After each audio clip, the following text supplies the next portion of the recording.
precisely what brings you into communion with the church. Is not sitting, no matter how good the sermon is, it's not sitting in an auditorium with 3,000 people. It's connecting with other co-believers in a small group.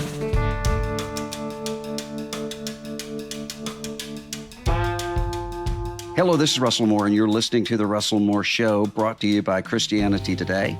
Every week, we explore here conversations and questions from a Christian perspective to help you sort out how to live as a follower of Jesus in confusing times. And this week, we have a conversation to seek to do just that.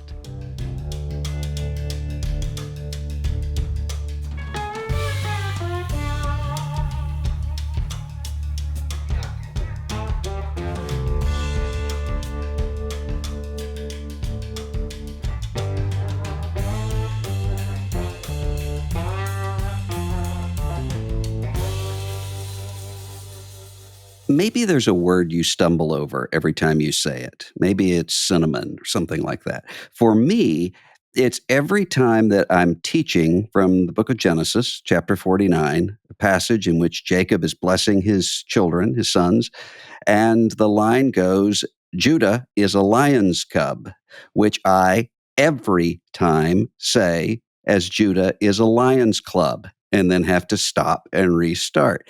And the reason for that, I realize, is because I grew up with a Lions Club down the road from my house, where voting happened on election day. The elderly men gathered and took up drives to help people have eyeglasses, and all sorts of other things. Lions Club isn't there anymore. The building's there, but I don't think anyone goes into it.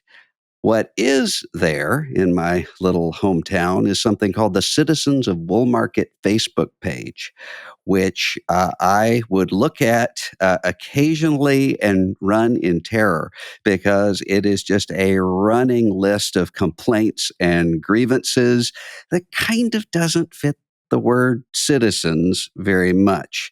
And I don't think that my little hometown is all that unusual. And that's why I wanted to talk to the expert that I have turned to in reading about these matters for 25 years, and that is Robert Putnam, who is Malkin Research Professor of Public Policy at Harvard University.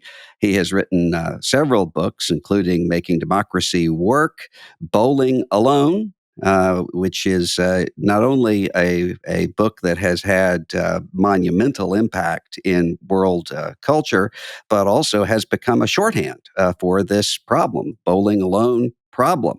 Our Kids, the American Dream in Crisis. And there is a new documentary out now about Professor Putnam and his work, streaming on Netflix, called Join or Die, which has two meanings: join or die, the old slogan, but also that joining together and being part of a club actually extends people's lives. And the fate of American democracy, the film argues, depends on that. Professor Putnam, thank you so much for being here. Thank you very much. May I call you Russell? And of course. Please call me Bob. Nobody who actually knows me calls me Robert. That's handy, because if I get a phone call from somebody and I just hang up because they don't know me. Anyway, I'm The film is fascinating, and one of the things that I enjoyed is you're talking about ending up at the inauguration of John F. Kennedy and what that did to you and for you, and the reverberations in your life. Can you tell us a little bit about what that was like? Sure. Maybe I can say just a bit more about who I was with that day. Okay. That thought to be relevant. This was the fall of 1960. I was a sophomore. I was actually a scientist at that point, but I was taking a distribution course in poli-sci, and I happened to be sitting behind an attractive young woman we would have called co-ed then, and we got in the habit of hanging out. This is relevant a little bit to the whole of this story. She was a firm liberal Roosevelt Democrat, and I had come from parents who were moderate Republicans, Eisenhower Republicans. She was an active member of a Jewish community, and I was an active Methodist. She was a humanist. She was studying languages, and I was what we now call I was working in STEM. But we started hanging out together after this class because it ended at noon, and now I don't want your readers to let their imaginations get carried away. When I say hanging out, I'm talking using the language of the 50s. I'm not talking using the language of 2020s. Our first date was she took me to a early morning Kennedy rally outside Philadelphia, which was a way of saying, "Okay, Putnam, I'll show you who's boss here." And of course, the next week I took her to a Nixon rally, and I have to say that she's a very persuasive lady. By October, November, I had actually converted from being a Republican to being a Democrat. And on the 20th of January, I said, you know what? Why don't we just, for fun, go down, take the train from 30th Street Station in Philadelphia. We were at Swarthmore College, just outside Philadelphia. Let's take the train down to D.C. and go to the inauguration. And so, as you say, we stood in the crowd. And I can take you to the tree, actually, Russell, under which we stood now. It's much, much larger than it was when we were there because it's, whatever it is, 64 years older than it was. And we heard with my own ears, John Kennedy say, "Ask not what your country can do for you, ask what you can do for the country." And I'm now 84. I was then, 20, sort of. But the hair on the back of my neck, honestly, is rising as I tell you this right now, because I'm suddenly that adolescent. And I thought he was speaking directly to me. And I thought he was giving me sort of an altar call, if you know what I mean. I mean, he wasn't religious, but I mean, he was saying, you have an obligation. And I took him very seriously, and it transformed my life. That visit transformed my life. I stopped becoming I'm still good at math, but I stopped becoming a engineer or a scientist, and I became a social scientist. I had already stopped becoming a Republican and been moved to a Democrat, and 2 years later, I converted from Methodism to Judaism. So that's one powerful cookie that I'm describing, and so far so good. We've been hanging out for the last 62 years, and she is a co-star of the film. To get back to where you began this. Yes, she is. Yes. And, one of the things about that story that could not happen today or would be very unusual today is a Democrat and a Republican dating. Yeah, that's right. That would be almost that would be more difficult than Jewish Methodist divide in terms of almost every family and relationship right now. Yes, it's bizarre. I mean, that's true. I mean, the data are entirely consistent with what you've just said. I was struck by one part of the film that talks about the two of you attending a Vespers service in Italy. Yeah. And about the music that was there and how that affected you. It prompted me to think, a typical evangelical congregation, one thing that would be very different now than 35 years ago or so is that every community evangelical congregation or mainline Protestant congregation would have typically had a choir. Yes. Almost none do now. They're led by praise teams, very small groups of people. So you have the congregation, and then you have a very small group of musicians who are leading everyone else. And it struck me that the choir served a purpose that hasn't been replaced, which is something between the ministry leadership and the congregation. It's people who have to practice together in order to contribute to the ongoing work. And that, it seems to me, is right at the heart of what you're seeing across the board in almost every sector of life. Yeah, that's absolutely right. I mean, there are a lot of ways we could take this conversation. The first I want to do is very personal. I was an active Methodist as a youth. I was president of the local MYF, Methodist Youth Fellowship, and so on.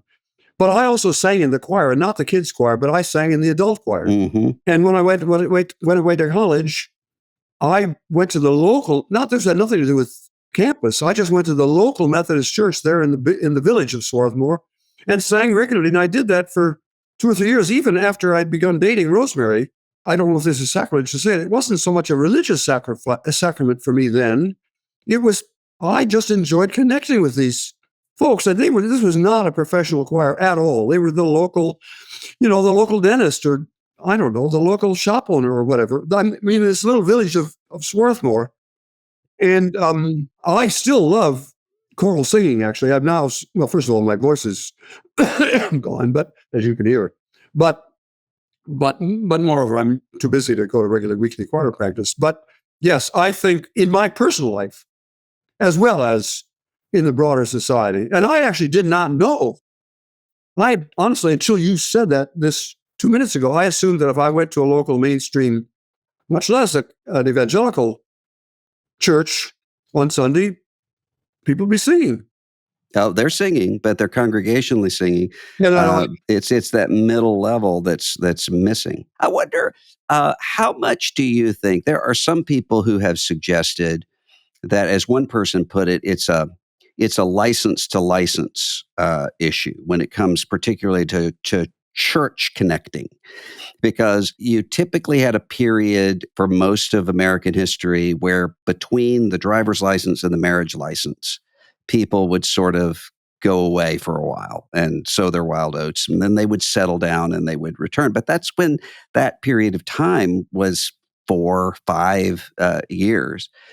How much do you think delayed marriage and delayed sort of career settling has to do with disconnection, or does that play into it at all? it's important. Let me see if I can try to get the facts straight. I'm not trying to correct you. I'm trying to make sure that your listeners and viewers have the facts straight. When Rosemary and I got married in 1963, we got married at 21.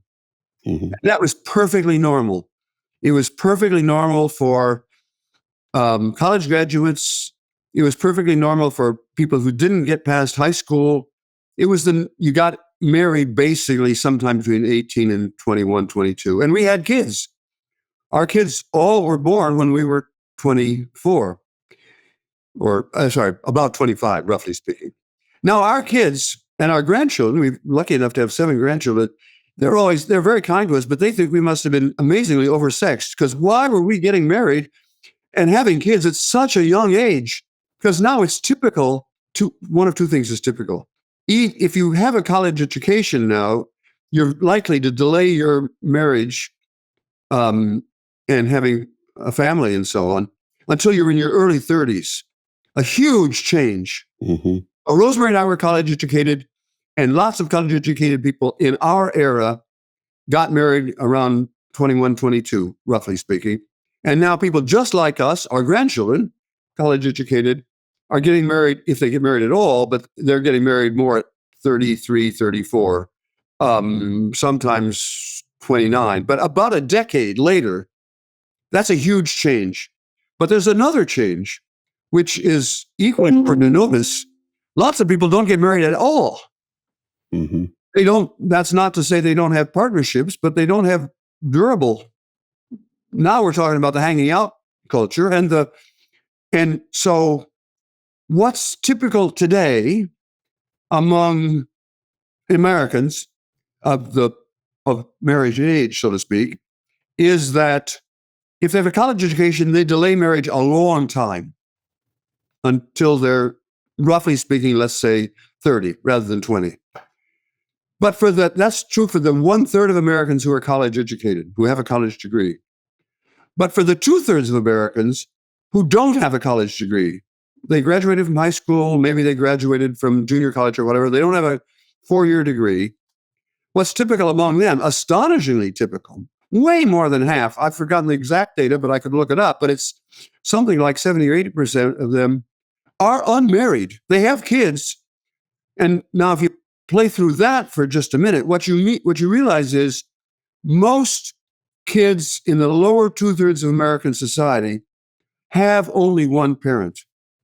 Hmm. Now, I'm not making a moral judgment about that. Of course, you could make a moral judgment. I'm just saying God or evolution has meant that it's very helpful to have 2 parents. Mm-hmm. And our society has changed in a way in which, well, my great-grandchildren will almost certainly have 2 parents, because my grandchildren are going to get married. They're not going to be, sowing their wild oats and just having kids all over the place. They're going to be fine, maybe morally, but certainly sociologically. The great grandchildren are going to be fine. But there are other people just as smart and just as nice and just as decent as my grandchildren, but they came from homes where people didn't graduate from college, and very likely they didn't graduate from college, and they're very unlikely to have a stable marriage ever. But they're very likely to have kids, and what that means is, I don't want to be too highfalutin here, is we've got a growing number of kids in America, and not just a few kids, and not just of one race or another. This is all races, and they are, you could call them working class kids, but they're growing up with only a mom.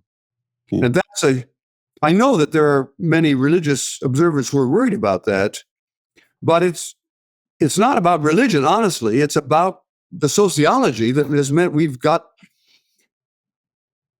I just almost want to cry, Russell, when you think about these kids who are growing up with only one parent. They didn't cause that problem. Mm-hmm. Somehow the society has not gotten our act together to produce what used to be, for millennia, was true, that not everybody got married, but that most people had two parents in their lives. Have I gone too long here, Russell? I'm sorry. No, I think there's another piece to it. Might be. I was listening the other day to a segment on This American Life, NPR, where someone was talking about being in high school, and they were talking in front of their teacher about we're all going to be friends forever, or this friend group. And the teacher turned around and said, "No, you're not. You're going to lose touch with each other. And by the time you're 30 years old, your friends are going to be the parents of whatever kids happen to be on the playground where your kids are." That's true. Right. And this person talked about what a disillusioning sort of statement that was, but that it turned out to be true.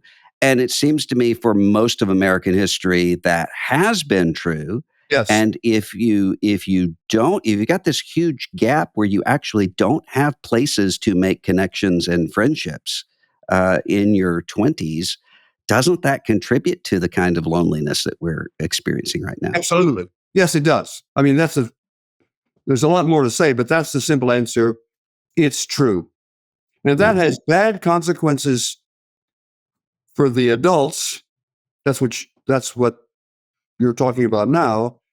But it also has very bad consequences for their kids, because their kids don't have, I mean, it depends on whether you're most worried about the adults or most worried about the kids. I'm worried about both. Yeah. Of course.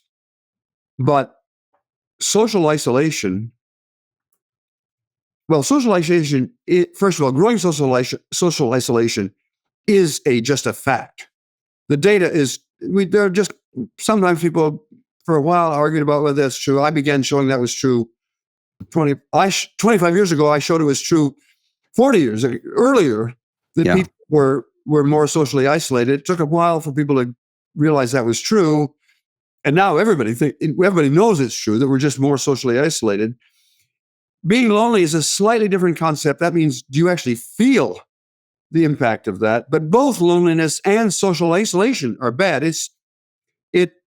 I could go on for hours here talking about why social isolation is bad for individuals and it's bad for the country. So you're arguing that there are people who might be isolated, but they don't feel lonely. So you may have people who are saying, I don't need anything else in my life. I've got plenty going on with my career and what have you.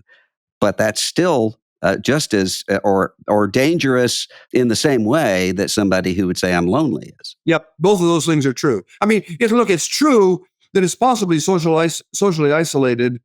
I mean, when I'm writing, go up to a house we have up in New Hampshire, and it's pretty isolated. And I go there because I got to get the world out of my mind while I can focus on writing. So I'm socially isolated, and it's true, I do feel a little lonely, but I'm willing to put up with that because, once I'm done with the writing, anyhow, I've got neighbors up there, and thank God I've got a wife who's up there with me. So I'm not, in that sense, completely socially isolated. Social isolation is a really dangerous, I mean that personally and sociologically. Hannah Arendt, a famous social philosopher of the middle of the 20th century, once said that social isolation was the root of Nazism and authoritarianism because people are socially isolated, they're disconnected from anybody else except maybe a couple of people like them. And so most of the earliest Nazi thugs came from the ranks of the people who were socially isolated. And that's, I don't want to get too political here, but that's true now. We know this, a lot of people who engage in mass violence, political or not, even just kids, not political, are, I don't want to say caused exactly, but conditioned to move in that direction because they don't have social connections. Who can say to them, come on, Bob, it's not as bad as that. I mean, it's not therapy that you're getting from people. It's just getting reality testing, you might say. I mean, if Russell, you and I were younger, suppose we were, in our 30s or teens or 20s, and we were isolated, we might be tempted to do some really pretty pretty nasty things. But if we knew each other, you would say to me, come on, Bob, get off it. You would be, and you would. And yours, because you were in this scenario, you're my friend. And that's why you would be, in effect, saving me. I actually mean that in all the words of save. I mean, you'd be saving my soul, but you'd also be saving me from getting involved in antisocial behavior. Have I gotten wait, Mark here? I don't want to get off what your interest. No, that's important. I was I was reading just this week some data that will be coming out next year from sociologist Christian Smith about church and about church patterns, and it's a fascinating study. And I think is going to be really important. But one of the things that he talks about is the rise of spirituality in terms of yoga, mindfulness, those kinds of things, which are by definition not usually connectional or congregate, or at least not the way that they're marketed right now. And he gives this fascinating metaphor that I can't stop thinking about, which is that church is kind of like late night television used to be. Everyone would turn on The Tonight Show or Letterman all at the same time. But that now spirituality is more akin to Netflix binging. That you can sort of get it all in when you want it and then leave it alone. And I'm wondering, with your looking at sort of the developments with isolation and lack of connection, is there something that the church could have done up to this point that would have arrested some of these trends? Or are we just kind of riding a wave that's a lot bigger than we are? Yes and yes. I've thought a lot about that. First of all, you are riding a wave. I mean, all of us are. That's also why the Lions Club that you referred to at the opening is having trouble. In that sense, churches as social institutions are suffering from the same malady that bowling leagues and the Lions Club and so on are. And bowling virtually is not the same thing as bowling in a league, and and worshiping virtually is not the same thing as actually going to a congregation. So in that sense, I don't know, riding the wave sounds positive, but part of it is broader things. Partly, however, and I don't want to I'm trying to avoid being very controversial, but this is the fact. There's been a huge increase. You know this part, and probably your listeners might not know it. There's been a huge increase in the category of people called nones, N-O-N-E-S, which are the people who, when they're asked, and we have data on this going back now probably 80 years, asking, the pollster says, are you a Methodist are you a Catholic or a Protestant or a Jew or whatever? And if you're a Christian, what variety, what congregation, what sect you belong to, and so on. And there was always this very small fraction of people, 2 or 3%, who would say, actually, I'm none. I don't identify with any religious tradition. That began to rise a little bit in the 60s, 3%, maybe to 4%. But then beginning in the 70s and 80s, as religion got more political, and you know the period I'm talking about, as largely, this is where I don't want to be controversial, it's just a fact, as a lot of evangelical churches became much more politically aligned or thought of politics as more the business they were in. That turned off a lot of people, and especially a lot of younger people. And by now, I've not looked at the most recent data, but I'm sure they're in Christian's book. Something like more than half of all young people are nuns. And for the population as a whole, it's something like 20, 30%, 10 times what it was when I was growing up. And so that's a very visible mark of how people are moving away from the church. It does not mean necessarily they're moving away from God, but they're praying alone, or they're into spiritual but not religious. So they have all sorts of labels. Now, why is that a problem? Well, I said a little while ago, it's being in church, being in communion with other fellow believers that makes you nicer and so on. So most people have looked at that. By now, a lot of sociologists have looked at it. Christians looked at it. I've looked at it. A lot of people have looked at it. A big part of that problem, frankly, is the politicization. That's what came first. And so a lot of young people, in effect, were saying, I recognize I'm saying something that might be hurtful to some of your colleagues, saying, if this is all about politics, I'm out of here. This is not what I want from religion. Yeah. Oh, I'm just out of here, please. And so you asked me, well, it seemed like a simple question. Why is it people are leaving church? If not God, they're leaving church. Why is that? Partly they're leaving the same reason they're leaving bowling leagues and the Lions Club. Partly it's actually a very different reason, which is the church moved away from them. They went to church. They wanted to go to church for communion, or not for politics. And I know that, well, maybe it doesn't sound partisan to you. It's not. I'm always been very careful to try to say what the facts are. When I said that religion makes people nicer, a lot of my liberal friends didn't like that, but that was true. And when I say it's the politics that's driving young people away from church, some of my religious people don't like that. But the fact is, it's true. Now, you ask a third question, which we can. I don't want to filibuster here, but the third question you ask is there anything the churches can do about it? Well, I think actually getting back to religion would be a step in the right direction. But then there are all sorts of things we know would work.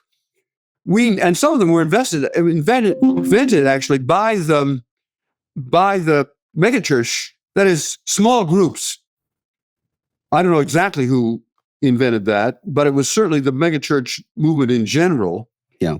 Whether it was Saddleback or not, I don't know. I mean, I know the Saddleback story quite well, because I was time out there. But maybe it wasn't them. Maybe it was somebody else. But the small group, which means that I didn't set out trying to be the defender of megachurch small groups, but my data say that's exactly right. Precisely what brings you into communion with the church is not sitting, no matter how good the sermon is, it's not sitting in an auditorium with 3,000 people. It's connecting with other co-believers in a small group. I went on too long, Russell. I'm sorry. Well, one of the concepts that I've learned from you that's benefited me quite a bit is the difference between bonding capital and bridging capital. Yes. And so when you said that the studies show you religious people being kinder, several years ago there was someone who presented a study to me, and they were shocked by it, that showed that churches that were more evangelistic, trying to persuade their communities to become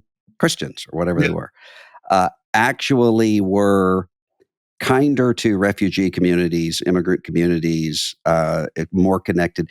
And I was not surprised by that, precisely because it seems to me that when you've got a community that is bonded together, but also is going outward together, trying to bridge to the rest of the community, that's exactly what the genius of the Christian church was from Pentecost onward, and every other kind of effective community. Yeah, no, I'm not going to get in the business of quoting Jesus to you.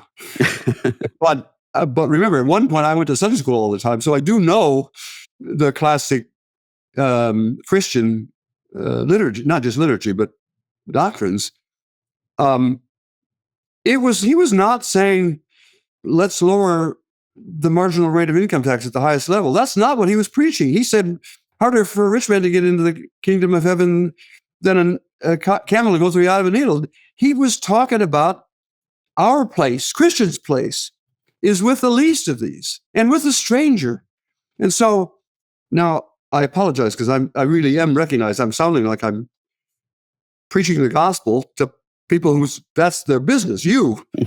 But I think you just can't look at actually that and say that kind of evangelicalism is in fact about reaching out to people who are different. It's not about closing in and having only bonding social capital. I'm going back to the jargon that you quoted from me. Yes, trying to create bridges to people who are different from us.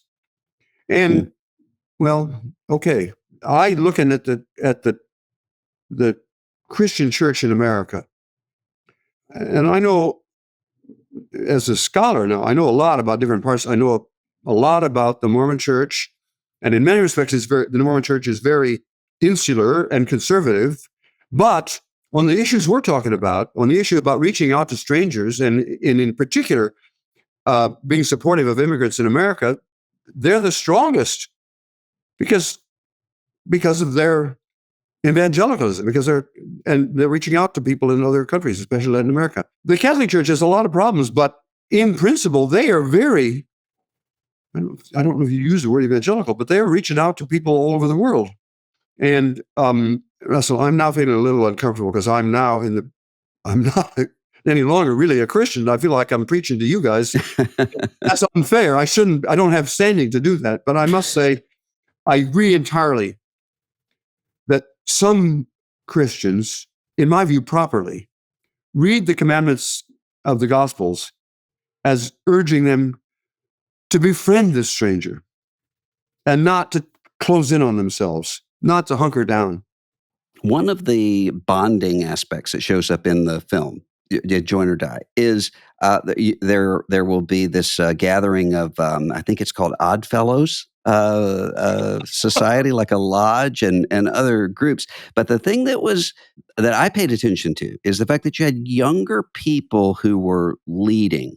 And one of the things that has shown up, I've seen this anecdotally and also in the Christian Smith data that I was talking about, one of the things that keeps coming up in the interviews he was doing is you had people who were saying the oldest people in the congregation are not willing to yield leadership. It becomes an identity thing.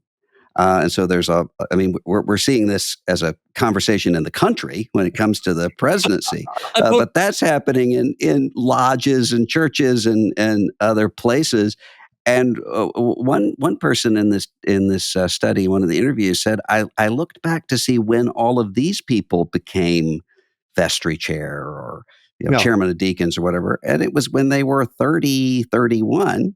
Yeah. And now you have people who are, what has changed in culture to make that the case? That there's not this, because one of the things I think when you talk about the Mormons, the Latter-day Saints, one of the things I think they do well, even though their leadership is older than anybody in religious life, but all of their young people they're going on missions. They're expected to be trained up.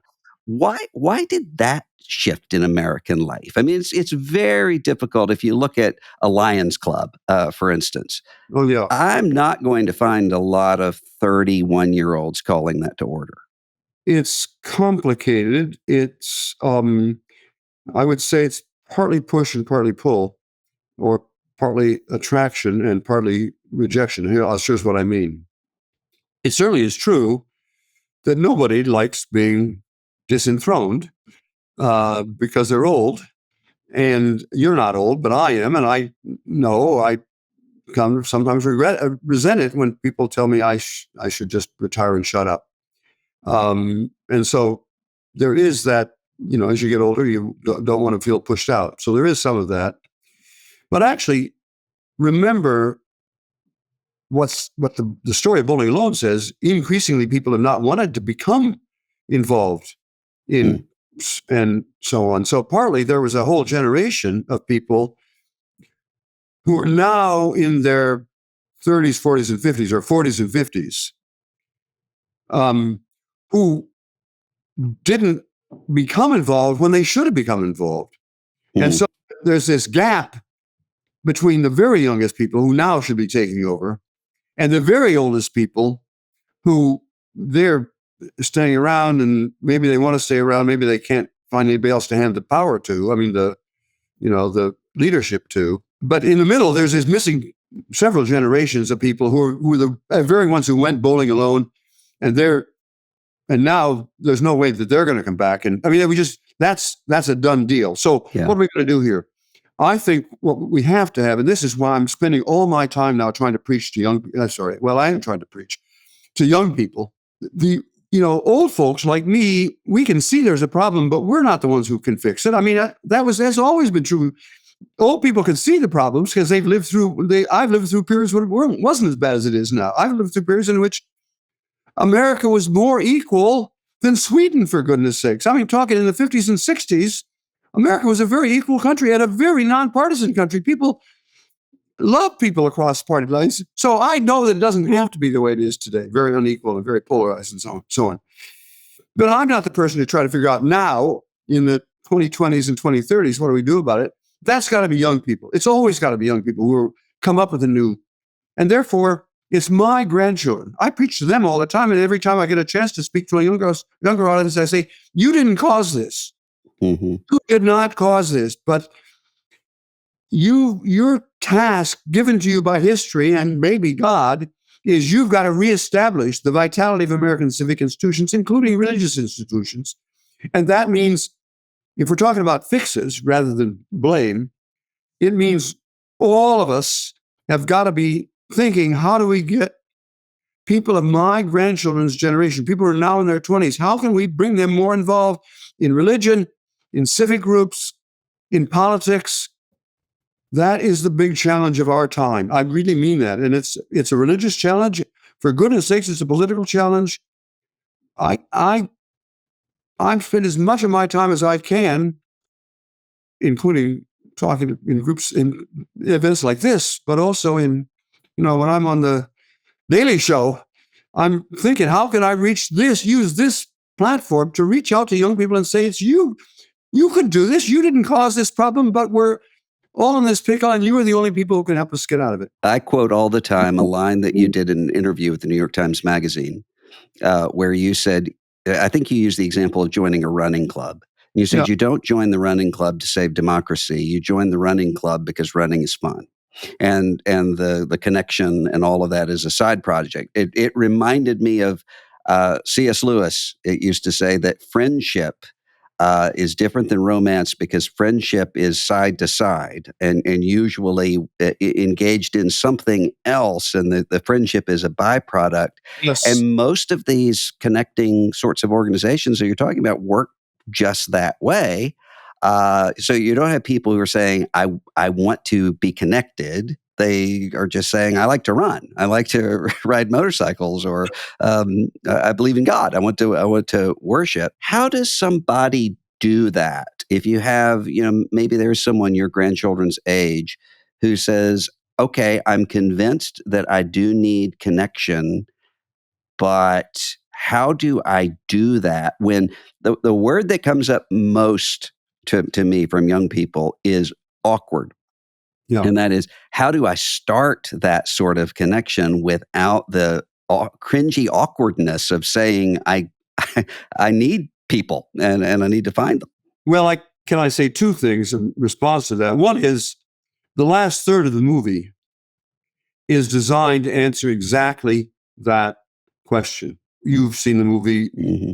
Presumably your audience here has not seen the movie, but the last third talks, and none of those groups are political. They're all groups that are just brought together to have fun riding bicycles. I mean, there's this bicycle club, largely black bicycle club in Atlanta, and they get together and they are helping to sustain democracy. That's what I would say about them. But they don't say they're to sustain democracy. They're together because they're there because they want to bike with other people. Connecting can't be spinach. I want Americans to become more connected, but I can't.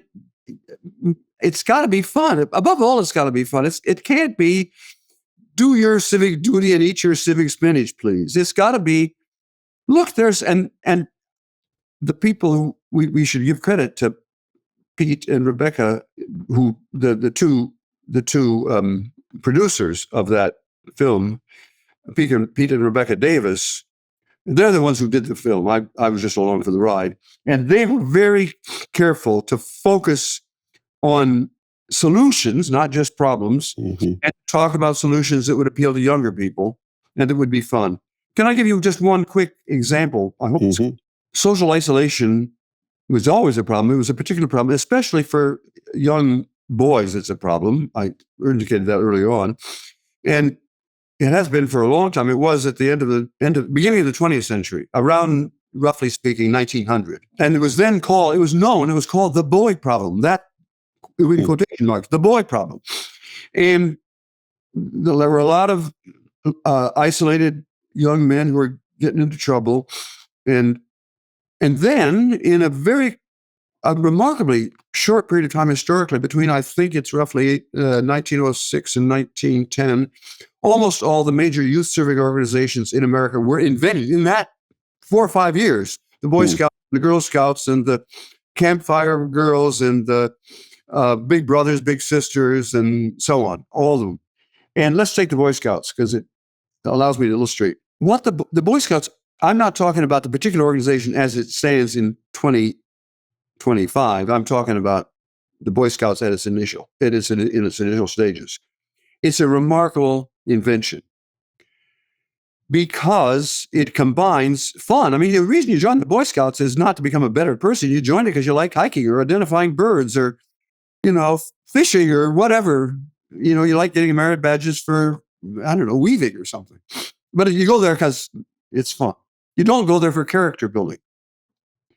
But believe me, it is character building. My 3 fingers of my right hand are raised, and I'm saying a scout is trustworthy, loyal, helpful, friendly, courteous, kind, obedient, cheerful, thrifty, brave, clean, and reverent. And I can do that, even though the last time I actually was a Boy Scout was 75 years ago.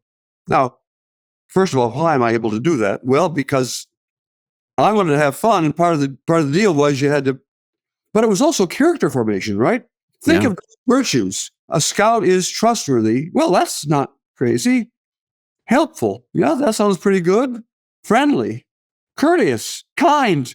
Obedient sounds a little, Victorian or something. Cheerful, obedient. Brave. Well, that sounds maybe a little militaristic, but not all bad. Brave. Clean. Yeah, that sounds pretty good. Thrifty. Thrifty sounds a little like a mid-Victorian virtue, but reverent, that's not so bad. What I'm trying to use the Boy Scouts as an example is, this is the serious point I'm trying to make, Russell. It does have, and we can prove that it had, at least for the first 30 or 40 or 50 years of its existence, the effect of making young men connected and nicer. And more tolerant and more patriotic. But it didn't do that by just preaching. It did that by combining that with fun. It wasn't spinach. And now, don't overread what I'm saying. I'm not saying, okay, the Boy Scouts is the solution to all our problems. I'm saying that for the 21st century that we're just beginning now, and where I'm asking my grandchildren and their peers to pick up the mantle of fixing these problems that we're now facing, I'm saying it doesn't have to be the Boy Scouts, but it's got to be fun. And it's got to be engaging their young men and young women, engaging their moral sense. I'm a social scientist, Russell. I'm a fact guy. But I have become more convinced that the root of our problem now is our sense or lack of sense of obligation to other people.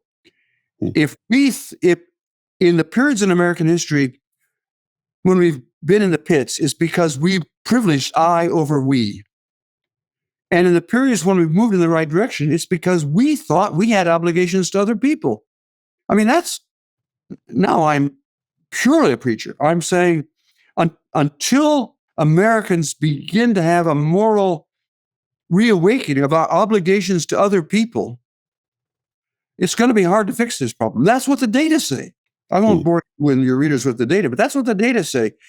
And okay, I'm not saying that has to be religious people to do that. You could perfectly well believe you have obligations to other people without necessarily having a certain conception of God, although that helps. But I am saying that I'm now trying to recruit your listeners and your audience to this task. And I'm now trying to not convert them, but I'm trying to say, look, America's in a pickle. And you could do something about it by turning away from this narcissism that we've gotten ourselves into, in which everybody thinks it's best.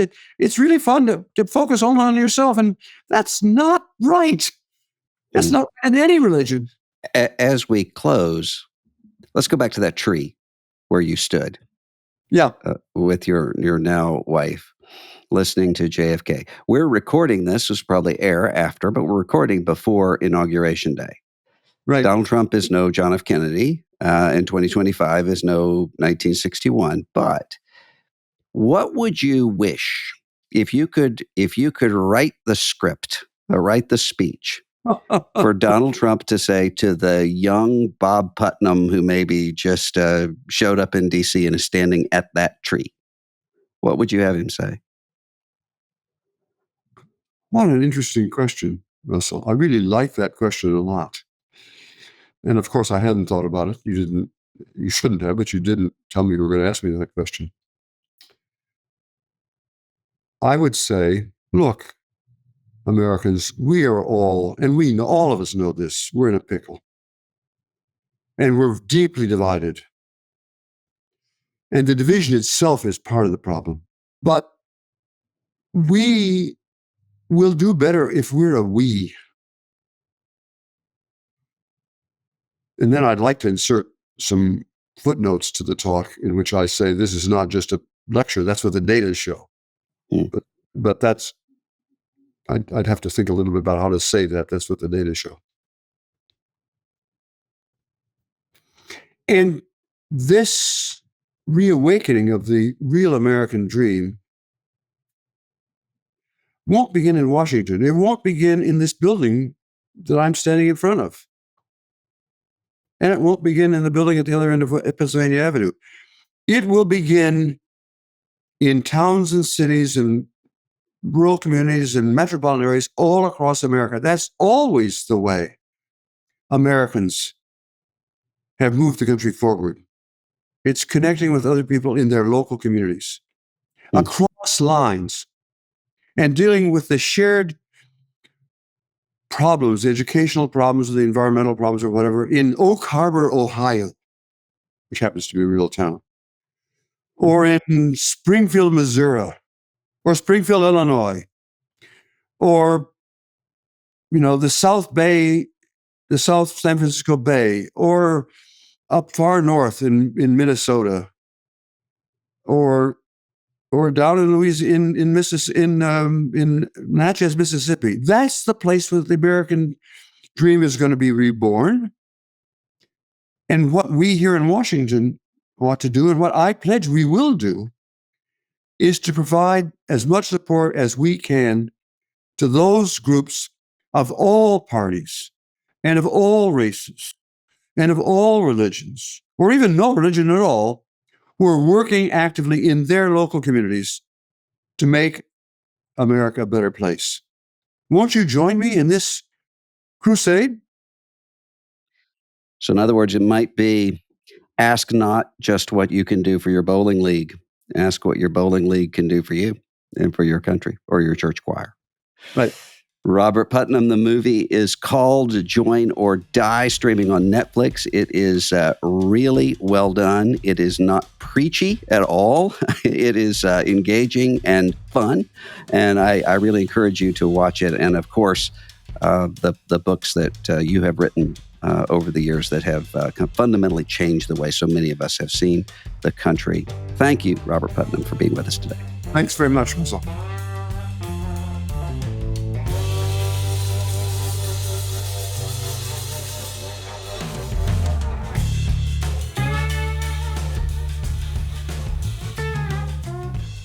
The Russell Moore Show is a production of Christianity Today. It's produced by Will Dawson. The associate producer is Mackenzie Hill. This episode was mixed by Kevin Morris with video production by Abby Egan. Theme music by Lennon Hutton. Eric Petrick and Mike Cosper are the executive producers of CT Media Podcasts, and Matt Stevens is our senior producer.